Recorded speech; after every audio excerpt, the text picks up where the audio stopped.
দেখুৱাই যাওক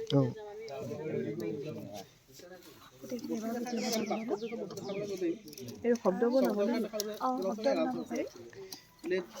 মাত্ৰ কোনটো কেনেকৈ ইয়াৰ পৰা দেখিছোঁ এইটোৰ পৰা আমি ভিউ কৰিব পাৰোঁ লগতে ধাৰ পৰা ভিউও কৰিব পাৰোঁ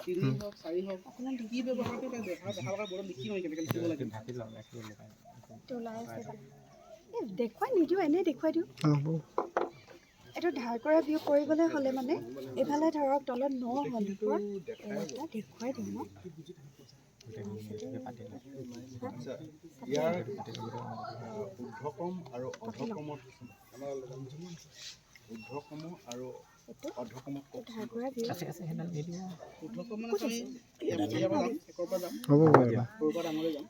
এইটো আমি ধাৰ কৰিবলৈ হ'লে এইটো যিহেতু সৰু তলৰটো ডাঙৰ সংখ্যা সেইকাৰণে আমি দহকৰ ঘৰৰ পৰা একদম ধাৰ কৰিব লাগিব একদম ধাৰ কৰিবলৈ হ'লে এইফালৰ পৰা আমি একদম লৈ আহিলোঁ এতিয়া একদম লৈ আহিলোঁ ইয়াত একদম হৈ গ'লোঁ কাৰণে ইয়াত 2 হ'ল ইয়াত 2 হ'ল এইফালে 3টোৰ লগত একদম লগাৰ কাৰণে 13 হ'ল এতিয়া 13ৰ পৰা 5 কিউব কৰি পেলাই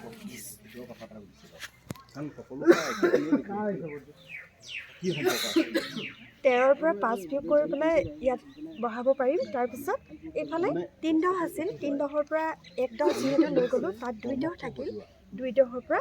1 দহ দি পেলাই 1 দহ বিয়োগ কৰি পেলাই ইয়াত 1 দহ পাম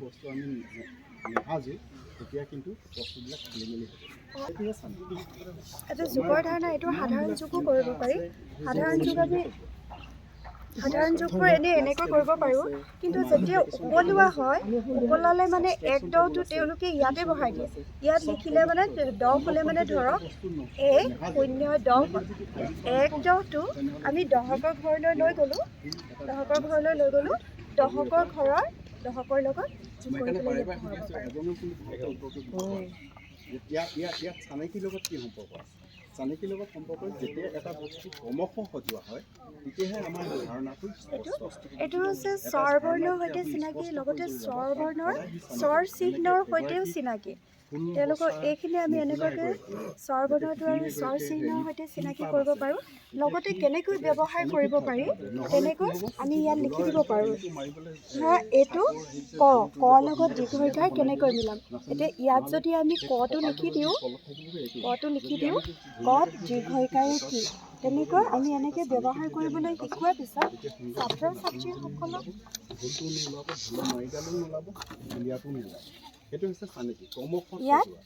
ইয়াত থকা কাৰ্ডখিনিৰ পৰা তেওঁলোকক আমি এইফালে কোনটো স্বৰ চিহ্ন কাৰ হয় তেনেকৈ মিলাব পাৰোঁ এতিয়া এইটো দীৰ্ঘকাৰ ক'ত আছে দীৰ্ঘ ক'ত আছে ইয়াত দীৰ্ঘ এইটো দীৰ্ঘকাৰ তেনেকৈ এইটো ব্যৱহাৰ কৰিব পাৰোঁ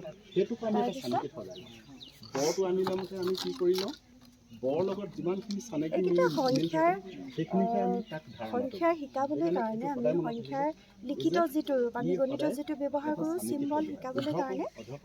আমি এইকেইটাৰ লগতে ইয়াতো আমি এটা ডিজাইন দিছোঁ যে এইটো তিনি এতিয়া এই সোণালী ৰঙৰ কেইটা আছে তেনেকুৱা ধৰণে এনেকৈও আমি শিকাব বিচাৰিছোঁ ইয়াত কেইটা আছে সোণালী ৰঙৰ হিচাপ কৰাচোন ইয়াত কেইটা আছে তেনেকৈ মানে স্থায়ীকৰণ কৰিবলৈ কাৰণে স্থায়ী কৰিবলৈ কাৰণে এইটো আমি শব্দ বনাবলৈ কাৰণে বনাইছোঁ এনেকৈ 2টা বা 3টা লগাই পেলাই শব্দ গঠন কৰিব পাৰিব ইয়াৰ পৰা ঠিক তেনেকৈ শব্দ যেনেকৈ বনাইছোঁ তেনেকৈ এইটো বাক্য বনাবলৈ 2টা দিও বাক্য বনাব পাৰিব বা 3টা বা 4টা দিও তেওঁলোকে এইফালৰ পৰাও সাজিব পাৰিব এইফালৰ পৰাও সাজিব পাৰিব তেনেকৈ এইটো বনাইছোঁ আৰু এইটো আমি যুক্তাক্ষৰৰ কাৰণে বনাইছোঁ যুক্তাক্ষৰ এনেকৈ ইয়াত 17টা মান আছে যুক্তাক্ষৰ তেনেকৈ আমি এইটো যুক্তাক্ষৰৰ কাৰণে বনাইছোঁ লগতে এইটো মৌখিক ভাষাৰ বিকাশ আৰু বিদ্যালয়মুখী ল'ৰা ছোৱালীখিনিক কৰিবলৈ লগতে তেওঁলোকে আনন্দৰে মানে শিকিবলৈ কাৰণে এইটো আমি অকণিৰ গীত দি পেলাই এটা ছাত্ৰী ভাষা আৰু অসমীয়া মিশ্ৰণ কৰি এটা মই গীত লিখিবলৈ চেষ্টা কৰিছোঁ এইটো দ্বিতীয় শ্ৰেণীৰ দ্বিমাতৃৰ আকৃতিৰ ধাৰণা দিবলৈ কাৰণে এটা ঘৰ সাজিছোঁ একেবাৰে সাধাৰণকৈ সাজিছোঁ এইটো আমি ব্যৱহাৰ কৰিব পৰাকৈ বেয়া হৈ নাযাবৰ কাৰণে বৰ বিশেষ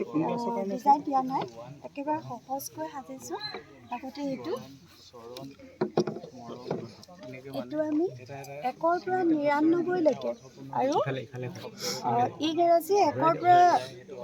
অসমীয়াৰ 1ৰ পৰা 99লৈ এনেকৈ এতিয়া 8 5 বছাকি ইয়াত দশক একক লিখা আছে এইটো একক এইফালে দশককৈ লিখা আছে তেনেকৈ এয়া অসমীয়া আৰু ইংৰাজী সংখ্যা শিকাবলৈ কাৰণে এইটো বনোৱা হৈছে গতিকে এই কাঠিকেইটা আমি এইকেইটা বহুত কামত ব্যৱহাৰ কৰোঁ বহুত প্ৰয়োজনীয় বিশেষকৈ আমাৰ স্কুলত এইখিনি বৰকৈ ব্যৱহাৰ কৰোঁ আমি ইয়াত 1 2কৈ শিকোৱাৰ লগতে দশকৰ ধাৰণা দিবলৈ বৰ ভাল হয় আমি এনেকৈ এইবোৰ মুঠা কৰি থৈছোঁ দশকৰ ধাৰণা দিবলৈ বৰ ভাল হয় ইয়াত এতিয়া এটা মুঠা হ'লে 1 0 10 1 10 আৰু এতিয়া এটা মুঠা হ'লে 1 10 হ'ব আৰু 20 হ'লে মানে কেইটা মুঠা লাগিব তেওঁলোকে ঘপককৈ ক'ব পাৰে যে 2টা মুঠা ঠিক তেনেকৈ এইখিনি আমি দশকৰ ধাৰণা দিয়াৰ পিছত ইয়াৰ পৰা আমি যোগো শিকাব পাৰোঁ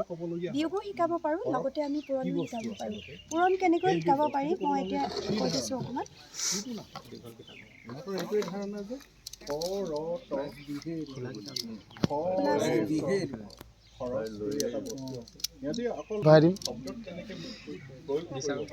এতিয়া 5 2 10টোকে মই দেখুৱাব বিচাৰিছোঁ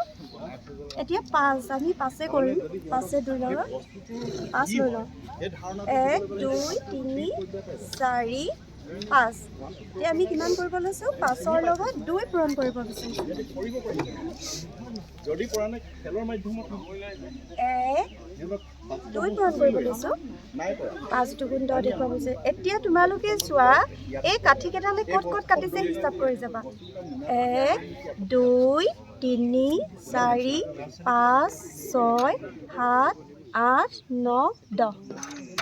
তাৰমানে 5 2 10 আৰু এইকেইটা পলুটো মই বনাইছিলোঁ এইটো কিন্তু একেবাৰে স্থায়ী নহয় এইটো আচলতে ল'ৰা ছোৱালীবোৰে ভাল পায় আমাৰ পোকা বুলি কয় ল'ৰা ছোৱালীখিনিয়ে ৰেলগাড়ী পোকা বুলি কয় এই পোকাটো আমি ইয়াৰ পৰা ৰঙৰ ধাৰণা দিয়াৰ লগতে মই ৰং বিৰঙৰ কৰিছোঁ ৰঙৰ ধাৰণা হ'ব লগতে আমি মোৰ হাতত ফুলকেইটা আছে